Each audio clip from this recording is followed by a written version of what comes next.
बाजार समितीकडनं घेतलेल्या वार्षिक सभा आहे त्याबद्दल सावनेर पुरुषोत्तम बाजार समितीने उत्कृष्ट काम केलं। सभापती उपसभापती संचालक मंडळाचं अभिनंदन आणि शेतकऱ्याला मदतीचा हात देण्यासाठी बाजार समितीने आपल्या स्वतःची आर्थिक तरतूद इथून पुढे जास्त केली पाहिजे अशा प्रकारची भूमिका आणि विचार मांडतो। सोबतच शेतकऱ्याला अन्नधान्य ठेवण्यासाठी मोठे कोठार गृह तालुक्याच्या इतर ठिकाणी करण्याची समजा व्यवस्था करण्याचा विचार असेल तर नक्कीच केला पाहिजे अशा प्रकारचं त्या ठिकाणी सूचना आहे। बहुत शेतकरी मरत आहे आणि त्यांना भाव मिळत नाही याच्यावर आपलं काय प्रतिक्रिया आहे? सरकारचं टोटल शेतकऱ्याकडे बघण्याचा दृष्टिकोन हा अत्यंत नकारात्मक आहे।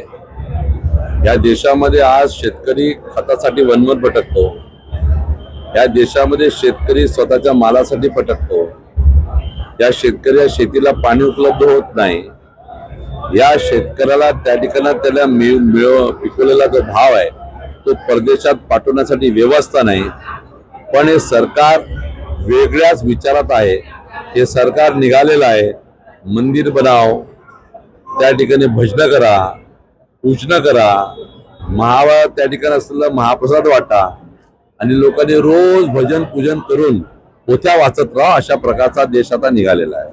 भाऊ, सातबारा कोरा होण्यासाठी आजपर्यंत सातबारा कोरा झालेला नाही। महसूल मंत्र्यांनी आश्वासन दिला होता पण तो पण पूर्ण झालेला नाही। हे जे सरकार महाराष्ट्रात आलेलं आहे यांनी शेतकऱ्यासाठी जे जे आश्वासन दिलं होतं म्हणजे 1 रुपया पीक विमा योजना, सातबारा कोरा, आम्ही त्या ठिकाणी सोयाबीनचे भाव, कापसाचे भाव आणि तुम्हाला मागेल त्याला विहीर, मागेल त्याला शेत, हे सगळं त्या ठिकाणी गुंडाळून ठेवलेलं आहे। यांना शेतकरी कपल्लक झाला पाहिजे यांची भूमिका आणि विचारधारा आहे। भाऊ, भाजपाची हिटलरशाही सुरू आहे, नेपाळ सारखा कार्यक्रम इथं झाला पाहिजे असं वाटतं का?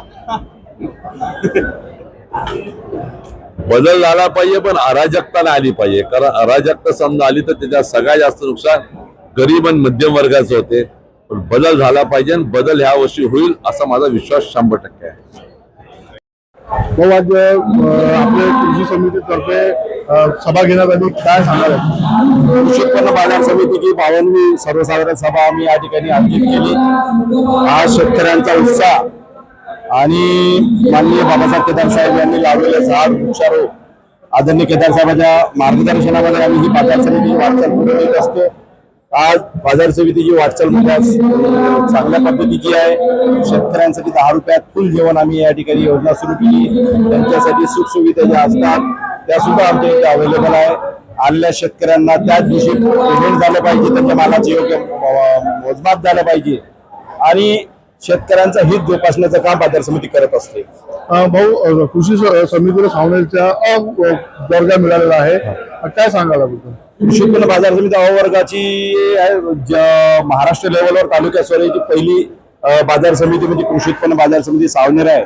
आणि तुमच्या सुद्धा आज तुम्ही पत्रकार लोक या ठिकाणी आले, आपल्याला सर्वांना माहित आहे की इथे शेतकऱ्यांचा मोठा एक उत्साह असतो आणि एक शेतकरी मेळावा टाईप काम आहे। शेतकऱ्यांचा एक सण असल्यासारखा आजचा असा एक दिवस असतो आणि मी सर्व मतदारसंघातल्या सर्व शेतकऱ्यांना मी खूप खूप शुभेच्छा देतो। त्यांचं येणाऱ्या या पावसाने कुठल्या प्रकारचा आघातून येणाऱ्या त्यांच्या उत्पन्नाला चांगला भाव मिळावा आणि त्यांचं उज्ज्वल भविष्यासाठी माझ्यातर्फे बाजार समितीच्या तर्फे संचालक मंडळाच्या तर्फे आम्ही त्यांना शुभेच्छा व्यक्त करतो। भाऊ, काय काय योजना शेतकऱ्यांसाठी आपण राबवणार आहे समोर आणि आज जे स्टॉल लागले होते शेतकऱ्यांसाठी त्याच्यात त्यांचा काय फायदा राहील?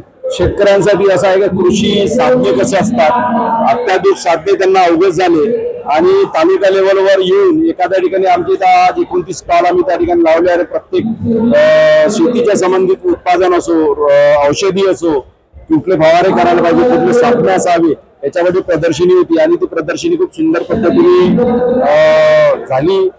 लोकांनी त्याचा खूप लाभ घेतला आणि सकाळपासून आज 11 वाजतापासून सर्व शेतकरी आले, आताही 4:30 वाजले। तर शेतकऱ्यांचा त्याचा रिस्पॉन्स चांगला आहे। बक्षीस वितरण सुद्धा आम्ही 500 शेतकऱ्यांना करत असतो लकी ड्रॉच्या माध्यमातून, त्यांचा सुद्धा प्रकार या ठिकाणी सुरू आहे। आपल्या सर्वांच्या चॅनलच्या मार्फत आम्ही सर्व शेतकऱ्यांना त्यांच्या उज्ज्वल भविष्यासाठी शुभेच्छा व्यक्त करतो।